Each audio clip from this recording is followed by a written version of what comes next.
मुअज़्ज़ज़ examiners अस्सलाम वालेकुम। उम्मीद करता हूँ आप सब खैरियत से होंगे। हाँ, एग्ज़ामिनर्स हमारा जो फ़र्स्ट एनुअल के लिए ई मार्किंग का सिस्टम है वो रेडी हो चुका है और उसमें कुछ चेंजेस आई हैं जो मैं आज आपको इस वीडियो में बताऊँगा। सब एग्ज़ामिनर्स और हेड एग्ज़ामिनर्स के लिए क्या चेंजेस हैं।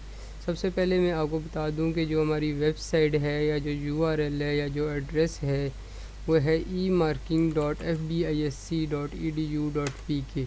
यूँ ही आप इस वेबसाइट पे जाएंगे तो आगे आपको शो होगा कि आपने यूज़र नेम और पासवर्ड इंटर करना है जो आपको डेम्स का रेलिवेंट बंदा आपको प्रोवाइड करेगा। आपने यूज़र नेम में अपना यूज़र नेम लिखना है जो आपको प्रोवाइड किया जाएगा और आपने पासवर्ड में अपना पासवर्ड लिखना है जो आपको प्रोवाइड किया जाएगा और ये आपने लॉगिन कर लेना है। लॉगिन करने के बाद आपने अपनी इस जगह पे क्लिक करना है और अपना पासवर्ड चेंज कर लेना है। जो आपको पासवर्ड दिया जाएगा उसको चेंज कर लें तो बेहतर है। जब पासवर्ड चेंज कर लेंगे तो आप डैशबोर्ड पे देखेंगे कि कुछ इस तरह की आपको स्क्रीन शो हो रही होगी।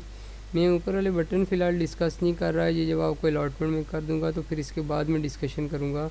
सबसे पहले मैं जो डिस्कशन करना चाह रहा हूँ वो है click on test instalment button to start your test instalment. जो भी सब एग्जामिनर लॉगिन करेगा उसको सबसे पहले ये रेड कलर का बटन नज़र आएगा और इस रेड कलर के बटन के नीचे ही बिल्कुल अगर आप देखें तो आपके हेड एग्जामिनर्स की कॉन्टैक्ट डिटेल्स आपको शो हो रही है। टेस्ट इंस्टॉलमेंट के बटन पे क्लिक करने के बाद इस तरह से आपको एक स्क्रीन शो होगी और उस पर कुछ अनमार्क क्वेश्चन होंगे। अनमार्क क्वेश्चन को जिस तरह आप मार्क करते हैं इसी तरीके से मार्क करना होगा जो भी आपको शो होंगे। ये आपको अनमार्क क्वेश्चन शो हो रहा है और इसमें आपको चेक करें ये क्वेश्चन डिस्क्रिप्शन शो हो रही है और क्वेश्चन डिस्क्रिप्शन को शो होने के बाद ये आपको नीचे टाइमर शो हो रहा है जैसे आपको रियल टाइम मार्किंग पे शो हो रहा होता है। इसके बाद आपको ये दो क्वेश्चन शो हो रहे हैं। दो क्वेश्चन इसलिए शो हो रहे हैं कि इस दफ़ा फिक्स्ड क्वेश्चन है और हर क्वेश्चन में और का ऑप्शन है, तो डैट्स मीन्स कि इन दो क्वेश्चन में और का ऑप्शन है। इसमें से कोई एक क्वेश्चन आप क्लिक करेंगे जो आप समझते हैं कि रेलिवेंट जो स्टूडेंट ने अटेम्प्ट किया हुआ है, उसको क्लिक करने के बाद आपने सिलेक्ट क्वेश्चन के बटन पे क्लिक करना है तो आपको नीचे रूब्रिक्स शो हो जाएंगे और इस तरह से आपने रूब्रिक्स को, ये आपकी टेस्ट इंस्टॉलमेंट क्लियर हो गई। जितने भी आपके क्वेश्चंस इसमें शो होंगे वो सारे आपने मार्क करने हैं, ना कि एक क्वेश्चन मार्क करना है। जो ही आपकी टेस्ट इंस्टॉलमेंट क्लियर होगी अब दोबारा आप डैशबोर्ड पे आएंगे तो इधर आपको ब्लू कलर का बटन शो हो रहा होगा जो आपको पहले रेड कलर में शो हो रहा था। इसमें लिखा हुआ है you are ready submit your test please wait for response from HE।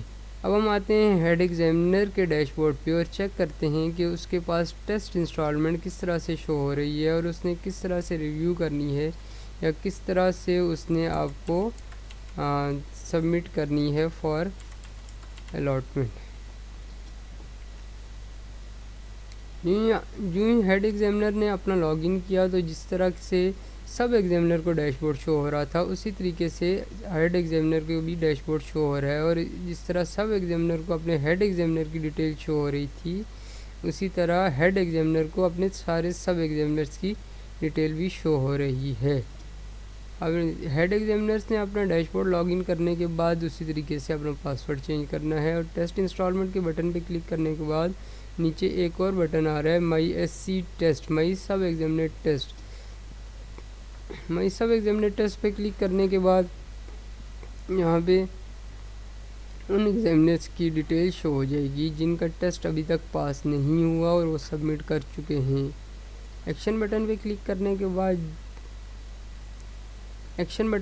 करने के बाद इस तरह से स्क्रीन शो होगी हेड एग्जामिनर को।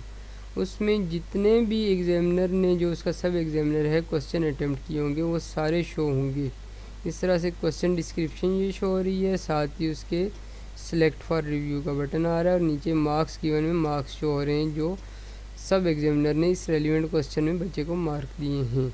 अगर तो हेड एग्जामिनर ये देख रहा है कि ये क्वेश्चन इसने सही से मार्क नहीं किया तो इस बटन पे क्लिक करेगा सिलेक्ट फॉर रिव्यू, वरना इसको रहने देगा, अनचेक करेगा। इसको चेकिंग करने के बाद सारा पेपर जो चेक कर लेगा हेड एग्जामिनर, बिल्कुल लास्ट में दो ऑप्शन शो हो रहे हैं एग्रीड विद SC असेसमेंट और रिसेंट फॉर रिव्यू। अब एक हेड एग्जामिनर पे है कि वो किस ऑप्शन की तरफ जाना चाहता है, जिस भी अगर रिसेंट फॉर रिव्यू है तो कम से कम एक क्वेश्चन रिव्यू के लिए भेजना लाजमी है। Agreed with AC test assessment करने के बाद ये इसकी टेस्ट इंस्टॉलमेंट क्लियर हो गई है। अब जब हम दोबारा से एससी के लॉगिन पे आते हैं, जो हमने पहले लॉगिन किया था, तो उस पर आप चेक कर सकेंगे कि जो ब्लू कलर का बटन आ रहा था बेसिकली अब वो ब्लू कलर का नहीं आएगा, अब वो ग्रीन कलर का बटन आ जाएगा। ग्रीन कलर का बटन आने के बाद इसको जो अलॉटमेंट हुई है इस एससी को, वो बैच इन्फॉर्मेशन में जाएगा। अच्छा, ये जो डैशबोर्ड है, डैशबोर्ड में सबसे पहले जो चीज़ शो हो रही है वो है allotted question. Allotted question means कि जो आपको federal board of intermediate and secondary education ने क्वेश्चन अलॉट किए हैं उनकी काउंटिंग है। 20 क्वेश्चन टोटल इस सब एग्जामिनर को अलॉट किए गए हैं, जिसमें से 20 में से 2 क्वेश्चन ये मार्क कर चुके हैं, 18 क्वेश्चन इनके अनमार्क हैं, 0 क्वेश्चन इनके नॉट अटेम्प्टेड क्वेश्चन हैं, और 0 क्वेश्चन ये ऐसे हैं जो मार्क फॉर इंक्वायरी हैं, और नंबर ऑफ़ एक्टिव कन्फ्लिक्ट्स इनके 1 हैं, और नंबर ऑफ़ रिजॉल्व कन्फ्लिक्ट इनके 0 हैं। जब आप बैच इन्फॉर्मेशन पे जाएंगे, अनमार्क क्वेश्चन पे क्लिक करेंगे तो इस तरह से आपको जितनी भी अलॉटमेंट की गई है वो सारी की सारी शो हो जाएगी। इस तरह एक्शन बटन पे क्लिक करेंगे, एक्शन बटन पे क्लिक करने के बाद आपको इस तरह से स्क्रीन शो होगी। स्क्रीन में आपको आपका वेबकैम ऑन होना लाजमी है। आपने एक दफ़ा परमिशन परमानेंटली दे देनी है ताकि आपको दोबारा वेबकैम बार बार तंग ना करे। जब आप इस स्क्रीन पे आ गए तो आपको सबसे पहले इधर क्वेश्चन डिस्क्रिप्शन शो हो रही है, उसके बाद क्वेश्चन शो हो रहा है, और क्वेश्चन शो होने के बाद आपको नीचे सिलेक्ट क्वेश्चन में 2 क्वेश्चन शो हो रहे हैं। 2 क्वेश्चन इसलिए शो हो रहे हैं कि इन 2 क्वेश्चन में ही ऑप्शन थे कि इन 2 क्वेश्चन में से एक क्वेश्चन बच्चे ने इस जगह पे या स्टूडेंट ने इस जगह पे अटेम्प्ट करना था। फॉर एग्ज़ाम्पल इस पेज पे अगर स्टूडेंट ने क्वेश्चन नंबर 2 पार्ट 1 की जगह कोई और क्वेश्चन अटेम्प्ट किया है तो आपने इसको मार्क फॉर इंक्वायरी सेंड कर देना है। और अगर ये पेज बिल्कुल खाली है, इस पे बच्चे ने कुछ भी नहीं लिखा हुआ, स्टूडेंट ने बिल्कुल कुछ भी नहीं लिखा हुआ, तो आपने इसको mark as not attempted click कर देना है।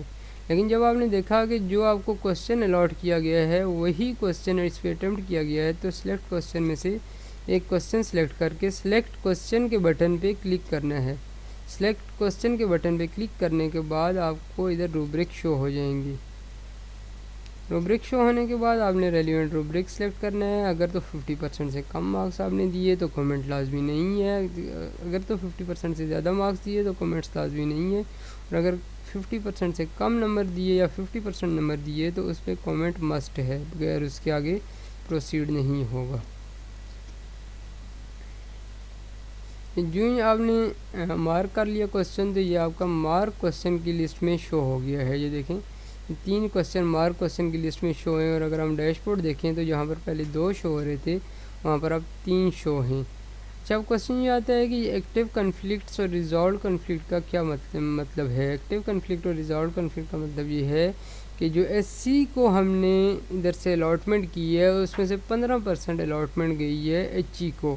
अब उस 15% में से जो एचई ने चेक किया और एससी दोनों ने चेक किया तो एचई और एससी ने मार्क्स डिफरेंट दिए। चेक करें, ये क्वेश्चन चेक हुआ है जो एचई ने भी चेक किया है और एससी ने भी चेक किया है, और एससी ने नंबर दिए हैं इस पे 4 नंबर और एचई ने नंबर दिए हैं 0।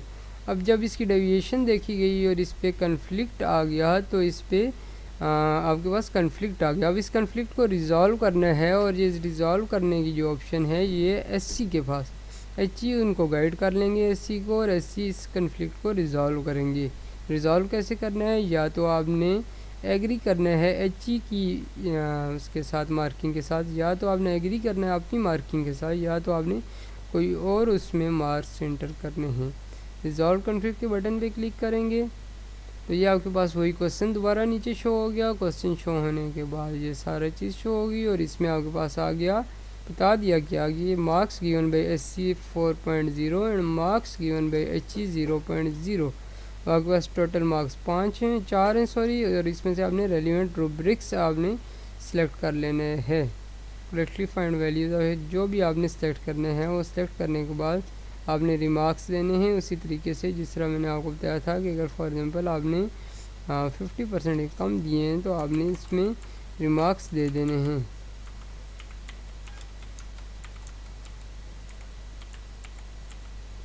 मार्क्स देने के बाद आपने ये मार्क क्वेश्चन पे क्लिक करना है और मार्क क्वेश्चन पे क्लिक करने के बाद आपने ये देखा कि जो आपका कन्फ्लिक्ट आ रहा था वो कन्फ्लिक्ट रिजॉल्व हो गया। ये था हमारा एससी के लिए डैशबोर्ड और मार्किंग का सिस्टम।